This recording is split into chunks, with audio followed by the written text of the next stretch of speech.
welcome to Body Ecology Living Podcast. I'm really excited today to bring you a longtime friend. Her name is Dr. Izabella Wentz, and you probably know her already because she's well known as an expert in thyroid, Hashimoto's especially, and she's helped tens of thousands of women turn their life around, basically. So I was really thrilled when I got contacted. Her husband, her wonderful husband, Michael, contacted me and said, Izabella has a new book, and the book is on the adrenals, and that made so much sense to me because you have to really work together with the thyroid and the adrenals. So we're going to have a great talk today. I've got a lot of questions prepared to ask Izabella, so thank you for joining us. And Izabella, thank you for joining us.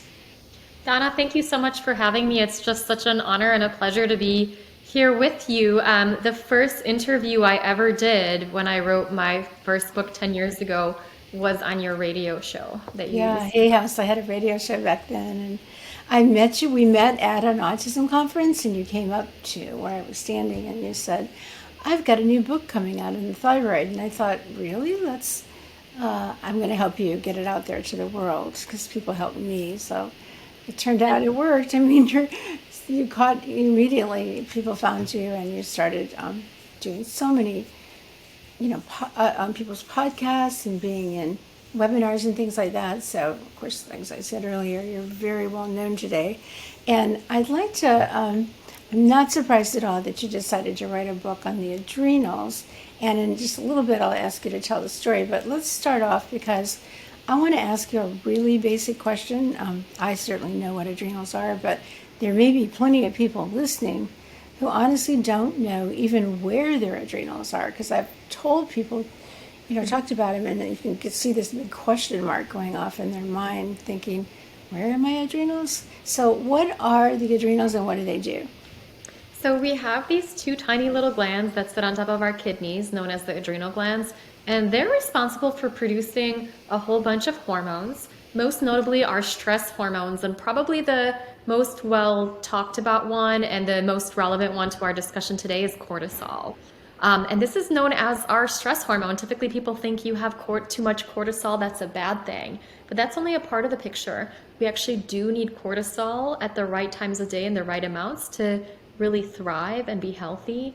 And we can have patterns of disrupted cortisol where we have too much cortisol released at the wrong times, or even not enough cortisol throughout the day. And any of these patterns that are not aligned with like a healthy circadian pattern of cortisol release can really lead to a whole host of symptoms, in some cases chronic illness as well. I had my own cortisol experience years ago because I had chronic fatigue and was really, really sick when I started on this journey. And they didn't know what chronic fatigue was yet. It was starting, but I definitely knew I had candidiasis. And I'd taken antibiotics for years, and I was zero energy. I did have a cortisol test, and I had none. And, of course, doctors want to put you on a drug for that. And when I looked into it, I realized, there's side effects. I'm not going to do that. But it was really a long, long journey for me to find answers to be able to get to where I am today. So I want to tell people about your book because it's called the Adrenal Transformation Protocol, and this is the book I wish I had, 30 years ago, basically, because it's a great book, Izabella. It's written so well, and the structure, I thought, wow, I love all the information you brought in and the way you structured it is excellent. So congratulations for putting out a good book that people really need. So that's the adrenals, and they're really important. They produce our energy. And I was doing some research a little while ago, and I thought, well, what about the mitochondria, the little energy factories that are in all of our cells? And, we know the brain has a lot, heart has a lot, muscles have a lot. But I thought, wonder about the adrenals. Where do they fit into the picture? And it turns out that of course, they have mitochondria in the adrenals, but they are very important. And you do bring a mitochondria up in your book. So could you just tell people what mitochondria is? What is a mitochondria? And just some of the things that you know about mitochondria. Sure. Yeah. And it's no coincidence that the book is called Adrenal Transformation Protocol. The acronym for that is ATP, Oh, it's so which cool. is ATP, which is what the mitochondria produce, is ATP. which is our energy molecules, right? And so our mitochondria are live inside of our cells, and they're very, I think of them as these little enigmatic creatures that get really dialed into our environment, and they can malfunction for a variety of reasons. Some of these include toxic exposure. Some of these might include not having enough nutrients on board. Some of our overwhelmed stress systems can lead to mitochondrial dysfunction. And some of the most, I guess, critical things that can occur when people have poor mitochondrial function is they can have that chronic fatigue. In my experience, I've seen the majority of people within that adrenal dysfunction state, they also have some degree of mitochondrial dysfunction. And the things that I've kind of some of the breakthroughs that I've had in the last few years is that sometimes mitochondrial support, when you combine that with some of the more traditional adrenal strategies, you can get a really beautiful synergistic effect in healing versus if you just utilize mitochondrial support on its own or just some of the adrenal strategies on their own. And so this has been, a really big breakthrough of mine in the last few years, probably in the last 5-10 years of studying the mitochondria and how they work with energy production. They're responsible for producing our pregnenolone within our adrenal glands, which is the mother hormone that gets turned into cortisol and all these other important hormones that the adrenals make. Yeah, well, maybe I know. I mean, I know a lot of people are hearing more and more about mitochondria today, but they're not tying it in with, and they know it produces energy, but they're not tying it in with the adrenals. I just wanted to kind of bring that out. And of course, in the book, you give people the answer on what to do to support your mitochondria and make them function better, so your adrenals are going to work better. So your story, I loved it because I really identified. I think there are millions of women, especially right now. My youngest son and his wife are 31, so that all their friends are having babies right now, and they're having awful time in the beginning. The first month or two, they don't realize how difficult that first couple of months are. And so I really felt that this book was great for people that are going to have a baby, pregnant women, women that are starting to, soon deliver a baby or prepare for one. Let's just talk a little bit of, say a few things for those women and your own personal story of what happened when you had your baby.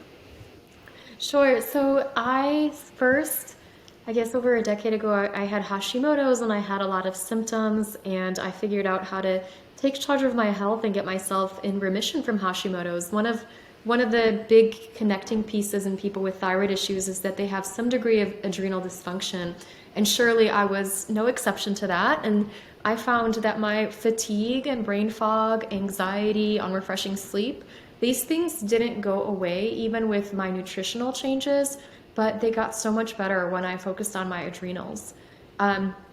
When I had my beautiful son, he just turned 5 last month. Can you believe it? I knew that babies didn't sleep, but I don't know, it just didn't dawn on me that they could not sleep for a very long time. And I read some books and they said that every child was capable of sleeping through the night by 3 months old. Well, that isn't exactly the full truth of the matter, right? Some babies have smaller tummies or digestive issues or various other things. There's a whole body of research about babies and sleep where it's not a one-size-fits-all approach. The unfortunate thing about sleep deprivation is that it's one of the fastest ways to get into adrenal dysfunction. And so when my son was around 8 months old and we had been going on 8 months old of me not sleeping because of nighttime caregiving, which I was happy to do and I wanted to do. At the same time, it just really started draining my energy. And I felt like, oh man, some of these symptoms that I used to have are just creeping back up. Like when I was so fatigued in my 20s. And so I tested my adrenals and I was like, oh, wow, they are flatlined. I have this low level, of cortisol production throughout the day. But then I was like, oh, crap, like I can't use any of my old protocols, right? So I'm like, Like there's like people protocols. normally would drink caffeine to get more energy, but you can't really do that with a baby when you're nursing a baby. Well, or they use hormones, right? So people would use hormones to, like the protocols that I've been trained in are using like pregnenolone and DHEA or hydrocortisone throughout the day or getting lots of sleep. And there's all of these like modalities that can work well for the people that they work for, and then they're not necessarily attainable to people like new parents, right? Or people that may not be able to tolerate some of the hormones, which, women with a family history of breast cancer, women with estrogen dominance, people who are just sensitive to different supplements. So, I was in that like weird place where I'm like, okay, if this was one of my clients with, without like a brand newborn, this is what I would do. And then I was like, but I don't know what else I can do. And so I really had to go into just, I guess, research mode again and figure out like what are other ways that I could give my body energy. Like obviously I can't sleep for 12 hours a night for the next 30 days, which is a fantastic way to get out of adrenal dysfunction is just like take a sleep vacation. I couldn't go to the Maldives for like 3 months and leave everything behind me, which some celebrities do for burnout. And then the Or hormones. hire a full-time nanny. Most people can't afford to do that.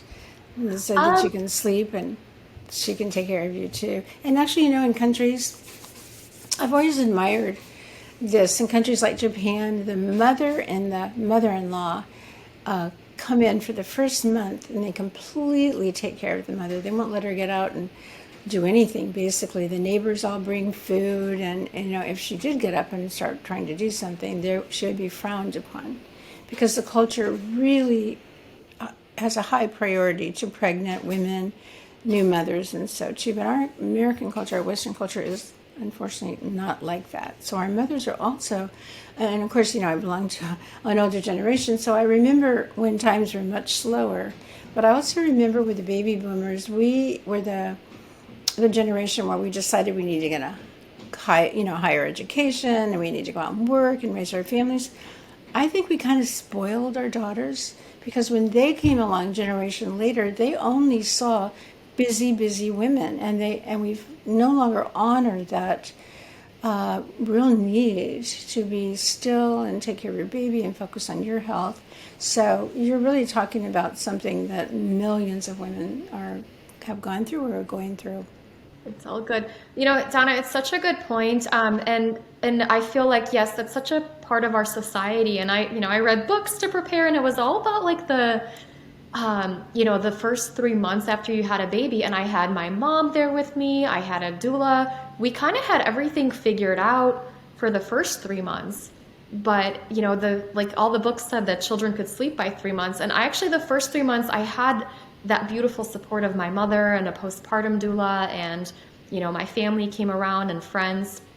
So I felt pretty good those first 3 months, but it was like kind of after everybody left, right? So we had only the doula for 3 months, and then my mom went back to Chicago, and we kind of started getting back into work and all of that. And I didn't have a nanny yet. For some reason, I thought, like babies sleep so much, and I can just work in the evenings a little bit and spend time with my baby. And that kind of took me by surprise, where I feel like they talk about the postpartum period being 3 months, where I feel like it's like 3 months to 7 years, like depending on what it actually is for a woman to get back into herself. And some children, it might take a few years for them to sleep. It might take a woman 4 years to restore the vitamins and nutrients and get herself back into balance from having a little person, right? And so Yeah, but I feel like nature really doesn't want us to have our children too close together, at least 2 years apart,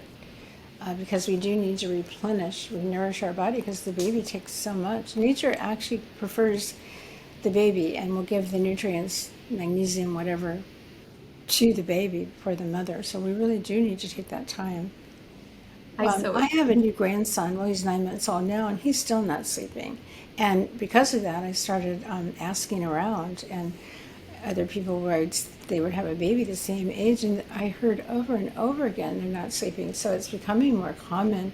My babies were sleeping by 3 months, and one of them within a couple of weeks, as he was born at 10, he was 10 pounds, and so he slept right away. So something's going on, and I kind of am very curious to know, are they low in serotonin? Like, what's going on? Somebody needs to investigate this. But nevertheless, you, the mom, create adrenal fatigue if you didn't have that before. So your book is full of great information. So I just made a whole bunch of notes as I was reading it, and what you said about diet, of course, I know what to do about diet, but I really did have severe adrenal fatigue myself, and I would go into periods where I'd feel energetic, and then no energy at all. And just recently, after a long time of avoiding it, I actually got COVID, and then I had a real mild, no big deal, but a month or so, I started having all these problems. Like I got a bacterial infection in my lungs. Which I think was reawakening a bacteria that was there, and then shingles, and then terrible pain in my lower back. And so I really dug in to see what was going on, but I've been researching long haulers for 2 years, and I know that, the COVID virus spike protein is still in many cells, including the adrenals, and it's lots of research on that, and the heart, and the brain, and the gut. But it awakens all these viruses that we have in our body, including, in my case, down at the lower part of my spine. That's a major, and it's a big bundle of nerves and that's what viruses love to live in. They go into these viral sanctuaries in nerve tissue, and COVID the spike protein wakes them all up. So I had everything wrong with me. A lot of people are having the H. pylori bacteria wakes up, and becomes from a commensal bacteria into a pathogenic one. So we now have many, many people who are long haulers, and this book is for them too. I hope you're having a chance to address long haulers. They need this energy, book on energy, because it's their biggest problem. They don't have any. Oh my gosh, yeah, absolutely. I feel like, I've been working with people for the last decade, and I would say people with autoimmunity, people with chronic fatigue syndrome, fibromyalgia, Hashimoto's, these would be the people with that adrenal dysfunction piece that I often would see.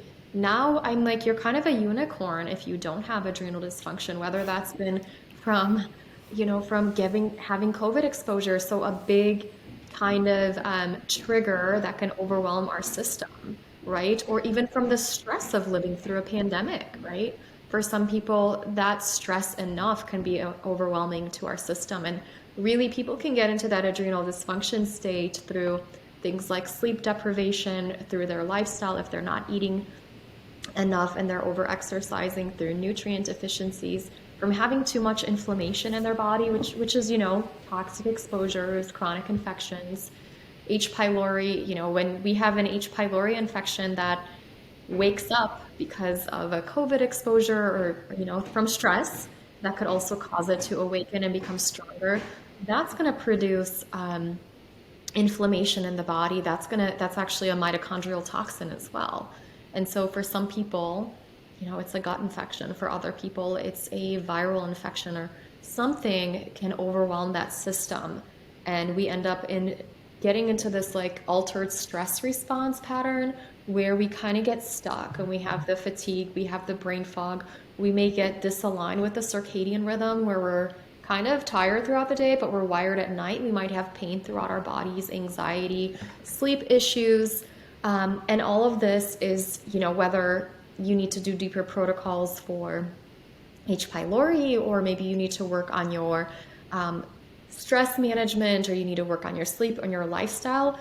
All of these things, you always do need to work on that adrenal piece to get the other things back in balance. Because if you don't address that stress response, and if you're constantly stuck in that stress response, your body's going to be having a harder time to heal from whatever you're going through. So when this all happened to me, I do my thing, like trying to find answers on my own. I thought it must be my thyroid. Maybe my thyroid just crashed for some reason because I wasn't tying it into the COVID infection a month earlier. But I went and got a blood test. My thyroid was low. And then I also happened at the same time order this test from Body Bio, and it's little bottles of minerals, and if you do this test, it tells you which minerals you're deficient in.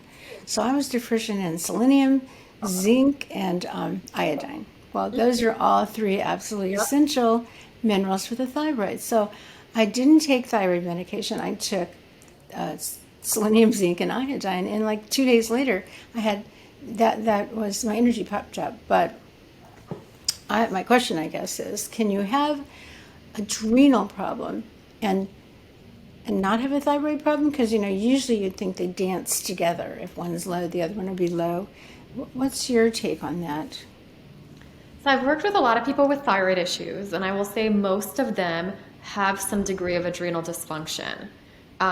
You do not need to have a thyroid issue, though, to have adrenal dysfunction. So there are people with adrenal dysfunction whose thyroids may be perfectly healthy and producing just the right amounts of thyroid hormone.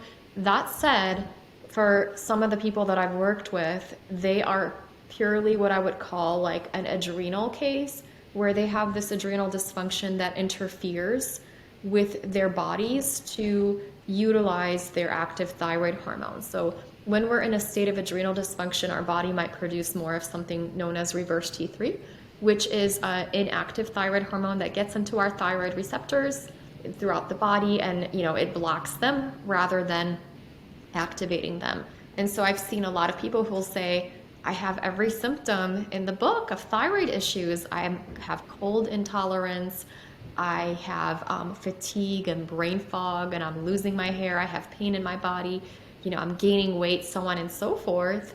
And they'll say, but they'll come to me and they'll be like, but my doctor said there's nothing, I don't have a thyroid issue. And I'll be like, okay, well, let's look at all of your thyroid labs. Did you do all the right ones? And I'm like, okay, yeah, you did all the right labs. And, we'll look at maybe like the reverse T3 that might be altered. And then we'll look at an adrenal pattern and that will be altered. And then just getting them back and supporting their adrenals, a lot of times their quote unquote thyroid symptoms improve. Like you said, there's a big intricate feedback loop within the body between all of our hormones, and our thyroid and our adrenal hormones are no exception. And so when one is low, the other one might compensate for that. And there's a back and forth that occurs. And so it is, for some people, you might need to support your adrenals to get rid of your thyroid symptoms. And actually, for most people in my experience that I've come to, but I don't work with people that are very healthy and that feel amazing that have thyroid condition. I typically work with people that don't come to people like us at all. Yeah. And they don't. Nobody really gets serious about their health and changes their diet and so on until they don't feel good, which is too bad. But that they wait till then. Well, at this point, everybody's probably wondering, okay, I know I have adrenal dysfunction. So, another thing too, if you don't mind addressing it, is the good old term for decades. People referred to themselves as having adrenal fatigue. And now we're not using that term anymore. So if you don't mind explaining that, but then also let's go into what to do about this issue where you don't have energy. Like, what are the most important things to do? Because everybody's probably waiting with bated breath to get some answers. I know people, it's a very controversial term, adrenal fatigue. And going back to the history of it, about 25 years ago, a naturopathic doctor named James Wilson wrote a book called, I believe it was called Adrenal Fatigue. And he was one of my teachers at A4M when I was getting my advanced fellowship, and he's brilliant. He is so brilliant. Go on. I was going to say, I completely bought into it. I totally believed in adrenal fatigue. I fit the pattern. But it's really the terminology that's wrong, right? Absolutely. And so he initially had identified this cluster of symptoms that people had. And his theory was that it was based in the adrenal glands underperforming and not producing enough of the hormone. Perhaps there was something wrong with them. Kind of like a mild version of Addison's, which is the conventional medical condition where 90% of the adrenal glands are destroyed and they're like physically unable to produce enough stress hormones, including cortisol. So he kind of likened it to that, and he kind of thought that was maybe the mechanism of action of what was going on. And new research has shown that that's not necessarily accurate for most people in this state. But what is accurate is something that's called hypothalamic pituitary adrenal axis dysfunction, which is that, our adrenal glands might be perfectly healthy and they're not like an early stage of Addison's situation or anything like that, but rather there's a disconnect between the brain and the adrenal glands. And somewhere on that pathway of when the brain's supposed to tell the adrenal glands to make stress hormones, something gets broken down. So it's essentially a communication breakdown between the adrenal glands and the brain and the hormones that they produce. And that's an adaptation due to chronic stress. So, Okay, so pituitary, thyroid, adrenals, even we have to bring probably the ovaries and the gonads in there too, but what would cause that breakdown in that important channel pathway? too much stress or too much stress being perceived. So when our body is used to, we have this beautiful pathway when we're exposed to acute stress where our body's like, oh, we're being chased by a tiger, let's release lots of cortisol so we can get away really fast. And you hear about people having superhuman strength, lifting up cars when they've fallen on children, so on and so forth, to really power them through a stressful time period. It's a beautiful, design that we have. And ideally that acute stressor goes away, we have the time to like shake it off and sleep it off. And then our body's cortisol production goes back to normal. So we typically are supposed to have a little cortisol bump in the morning so that we have good energy, and then the cortisol lowers throughout the day so we can rest and sleep. In a stress situation, in that acute stress situation, we're like on high alert. So it's like you just drank 6 espressos and you're just going at all calibers to get through a stressful time. Now, so when a person is exposed to chronic stress, it's like you can't be on that overperforming high caliber for all of eternity, right? And so the body starts to make adaptations. Hormones, we have these beautiful pathways where if a body is, hormone receptors can get saturated and they can become desensitized. And so if the brain is constantly sensing stress, right? And it's constantly sending those messages, more cortisol, eventually the patterns can kind of realign and be like, do you really mean cortisol, or do you mean more cortisol like every single day you've said more cortisol? Because we can't be in that high alert state all the time. And so this sort of gets out of alignment as time goes on. For some people, this might be months after being in that high alert, high stress state. For some people, it could be a decade before they move through the phases of, too much cortisol, and then the body starts to put you on a bit of a roller coaster as it's like, maybe we don't need cortisol in the morning. And then we'll have some blood sugar swings, and as time goes on that we're on this stress roller coaster, we end up with not having enough cortisol produced throughout the day. And really the current research supports that it's an adaptive process in the body. Well, we live in a world where stress is so pervasive that we don't even know. Like I bought an Echo Show for my kitchen because I wanted to do things like tell Alyssa to put something on my shopping list or do something when I wanted to do something. Instead, it's constantly putting all this negative stuff in the news up there and about the economy and all. And so finally I turned off the sound way down and covered it with a dish towel. But you can't really escape it unless, you can, but you really have to make a true effort to do that.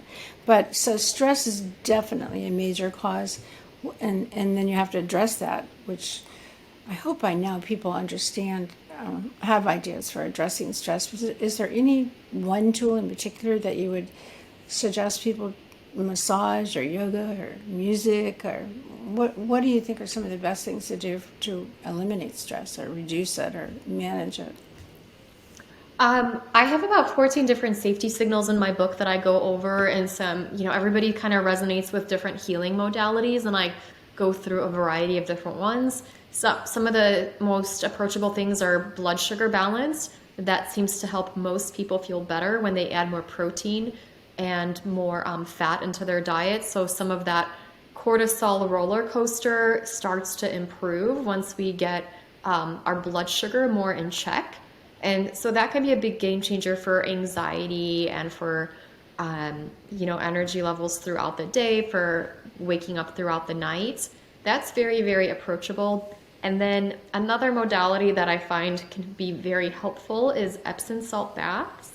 So taking that time just for 15 minutes, anyway, up to 1 hour, you can sit in a warm bath with 1 to 2 cups of Epsom salts, or maybe do a foot soak with Epsom salts if you don't want to sit in a bath.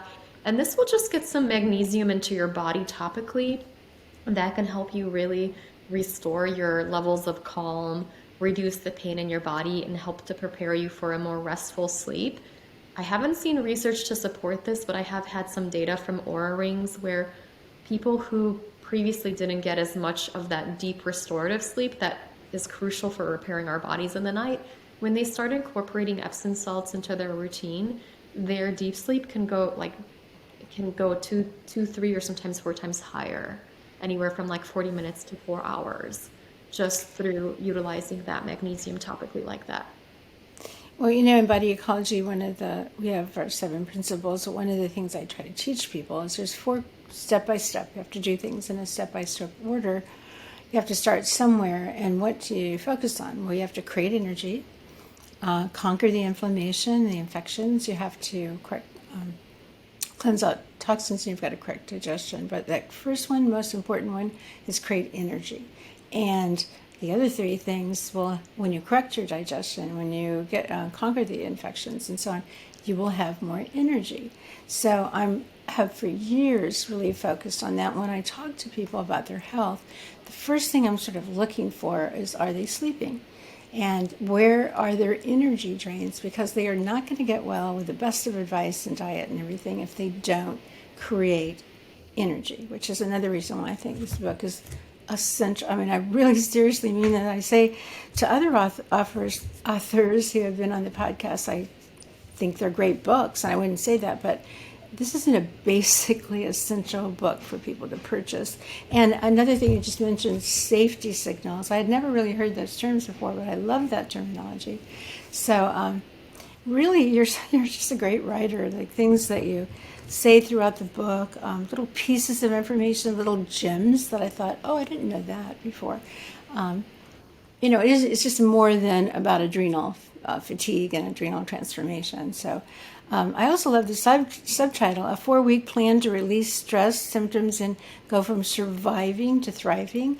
And 4 weeks, that's very hopeful. So so what kind of results have you been having with people? And Donna, thank you so much for all of the kind words. It means so much coming from you. I don't think you mentioned it, but when we first met, I think I'm pretty sure I told you that you changed my life and how much I love your work and your book. It's still on my shelf today, and it's still something that I will revisit like every other month, and I'll be like, this is something brand new to me. Donna was talking about this, so many years ago. And so thank you for the incredible work that you've done and being such a brilliant pioneer for healing and taking charge of our own health, and just always inspiring myself and everybody else. My goal for people throughout the book and the program is to be able to connect with their bodies and understand how their bodies work and understand what signals their bodies are communicating to them, usually through symptoms, and what to do about it. And so we go through a very comprehensive questionnaire where people will talk about what they're feeling and to identify their symptoms. The Adrenal Transformation book is based on a program that I designed in 2019 and released in 2020. It's been over 3,500 people have taken the program. And I used to work in outcomes research in my past job, so I'm very into tracking statistics and looking at how can I improve the program. It's been launched 7 different times by the time the book came out. And so I'll ask people what has been the most game-changing for you throughout the program? And what were your symptoms when you started the program, and what improved, what didn't improve? The incredible thing that I'm just so excited to share is 92% of people will have less brain fog in that 4 week period. And we'll have like 89% of people will have less fatigue. We'll have 89% less fatigue? Wow, throughout that's great. that 4 week period. And then we'll have the other things that improve are things like pain and libido and sleep issues. And my typical aim and the mood swings and anxiety, those stabilize as well, about 80% or so. My typical aim for a program is like to get at least 80% of people to have these results. So I've tweaked it and changed it a few different times, but some of the most game-changing things for brain fog would be carnitine. Is a mitochondrial nutrient that can really change how you process various toxins, including ammonia, to really clear up your brain and allow you to have more energy and think more clearly. So I feel like this is one of the reasons we have such good results with brain fog. And then electrolytes are one of the keys to restoring energy levels and having bright light exposure. So making sure you're spending time in nature. That is a huge, huge healing modality that I feel like it's free and so underappreciated in our modern times. Yeah, I noticed in the book, and I was curious about this, but you had certain supplements you were recommending for sleep, and one was ornithine. Now, I know ornithine is an amino acid that's really good for building muscles, and I'll take a couple of those when I'm drinking our probiotic protein shake, because I am trying to build muscles, especially after going through a couple of months of that COVID stuff. And I really was I was shocked. I could get that sick. And I lost all my muscle tone. So I'm now, building back up again. So I'm drinking our shake, but I'm taking the ornithine. But ornithine for sleep, that was a surprise. And what are the other things you recommended for sleep? So it depends on the person. I will say that about 80% of people will get better with like that routine of sunshine first thing in the morning, making sure you restrict caffeine before 3 p.m., darkness after sunset, or using blue light blockers, an Epsom salt bath, perhaps a magnesium supplement, utilizing myo-inositol to help with balancing blood sugar at night. Generally, and sleeping in a cold, dark room, generally about majority of people will see improvements just by doing some of those key things throughout their day. But I also have some like advanced strategies depending on what your situation might be that are in the back of the book. So if you are somebody that has frequent night waking, then ornithine might be something that can help. Frequent night waking are a sign of that ammonia toxicity. So other things would be Wait, what like kind of toxicity? Could you say that again? ammonia toxicity. Hmm.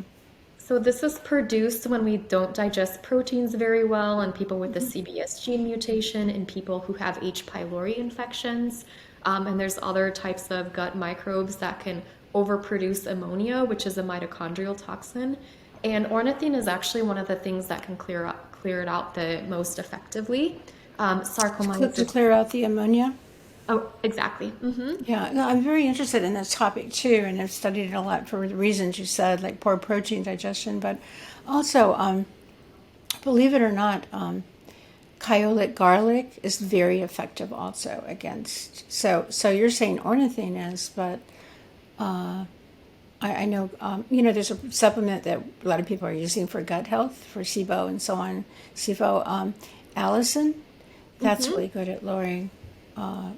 And people, not many people know much about ammonia, but it is really a serious problem too. I mean, I think people are overwhelmed with ammonia, producing too much ammonia. But I didn't know it was connected to sleep, so that's really interesting. See what I mean? I mean, that's the nice thing about working with other practitioners and other people that are out there teaching like we are, is you never stop learning, and that's the fun part of this. Hopefully people who are listening feel the same way. Well, so I'm very happy that in the book you talk about diet, of course. You couldn't not talk about diet, but you mentioned fermented cabbage, you mentioned coconut kefir and coconut yogurt, which I actually invented years ago and brought into our culture, into our food culture. But so thank you for doing that. I was very happy to see that. But do you think that we should, here's the thing about protein. Like am a blood type A, and I actually, the body ecology diet really is very, very low carb because we're trying to get rid of the infections. I would say this is really true for long haulers, really true for viral infections. You can't have carbs. And I have a new protocol I'm about to put out that's an antiviral protocol to take that even further. And for a while, for 4 to 10 days, you really have to avoid protein and carbs. But I found out by being on without any carbs in my diet, after a while, I couldn't sleep anymore. And I know since then more understanding of how important carbs are for the thyroid. So can you just talk to us about protein, carbs, and fats? Sure. So generally, most people eating a Western diet, maybe not people in our audience, tend to eat too many carbs. And that can put us on that blood sugar roller coaster, right? And there's, we could talk for a lot of time talking about the issues that people might have with carbs. What I think is more critical that people may not know as much rather than restricting carbs is we want to make sure that we're getting enough protein. And there's all kinds of guidelines out there, 1 gram per pound, 1 gram per kilogram. And I tend to think that people in chronic illness and that adrenal dysfunction state and that are on, have joint pain and fatigue, they've been in a more catabolic process, which means their body has been breaking itself down. So they actually need more protein, even though they might be like sedentary, right? Maybe they're not like extreme athletes, but they probably need more protein to that what like an athlete would get to really fuel and fix their bodies. When we're in that adrenal dysfunction state, our body's breaking itself down for fuel, breaking down amino acids to fuel that stress response to get through a chronic illness, whatever, or acute illness. That's what happens. The body kind of breaks itself down to help with survival. And so we actually need more protein. And I would venture to say, unless you have kidney disease, probably, you probably need more protein, maybe even like an athlete, to really help with your body building itself back up and fixing itself.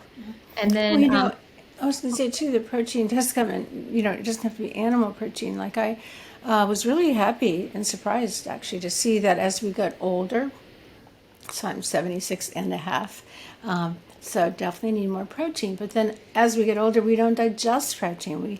We don't have the digestive enzymes to digest it. So I think that's why I try to have a protein shake every day to get extra protein in my diet. And then I'll always have at least one really nice quality protein meal.